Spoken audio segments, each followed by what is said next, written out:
Our next panelist is Dan Dutton. Dan is a teacher with the Santa Barbara County Schools and currently teaches social studies at Lompoc Valley Middle School.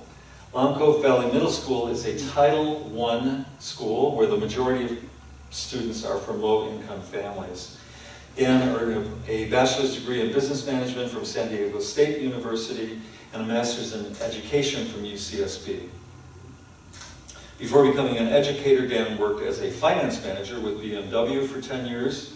He was motivated to move into education after working with students during a trip to Southeast Asia with his wife, Tanya.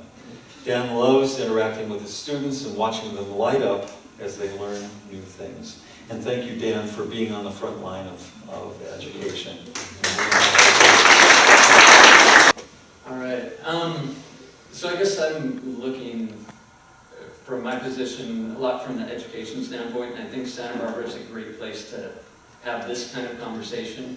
So I work up in Lompoc currently, which is Title I, and it is a lot of low-income families. But even here in Santa Barbara, it's pretty split. There's a lot more low-income kids than you would think. About half the kids in our schools here are low-income. So we have a pretty big divide. You have a lot of people that are very wealthy, obviously, in this community, but we have a pretty big population that is not as well. So you will see it if you go to any of the high schools around here. You know, you see a lot of kids driving their parents' old cars, maybe their Lexus or Mercedes are really nice, and then you'll go around the corner and see a huge line of kids to get on the bus to get home. So there is a pretty big difference in this community. Another thing, I mean, just from me working and having conversations with these kids and meeting with their families, there's a lot of times that people think that because we have the same opportunities as far as they all go to the same school, that means that they're all really having the same opportunities. But when you talk to them and you find out their home lives a lot of the time, you really see that there are a lot of challenges these kids are dealing with to get themselves out of poverty and to get out of things. Kids dealing with their parents being in prison, maybe, you know, living with other families, not having a place that they can work quietly to do their homework. Kids that, you know, I've seen domestic abuse in the home.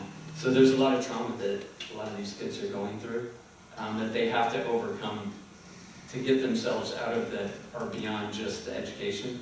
So, like I guess Russ talked about, one of the things that really inspired me was when I did go to Southeast Asia. I saw kids that had really gone through a lot of struggle to get their education. It really made me appreciate what I had had. It made me want to kind of give back in that way. But yeah, there's definitely, even here at home, where we have, I guess, a higher standard than places like that, there's still a lot of challenges that these kids are going through, and just a lot that we're trying to do to help them along the way. But yeah, it's a complicated problem. There's a lot of pieces to the puzzle, for sure. From my own background, obviously before that, I worked kind of on the opposite end. I worked for BMW, where it's a very high-end clientele. So classism, I guess we're not always just talking about low income. There's maybe some perceptions of people on the other side too. So it's, yeah, I've had kind of the interesting opportunity to work on kind of both ends, dealing with both ends of the spectrum. I think that's all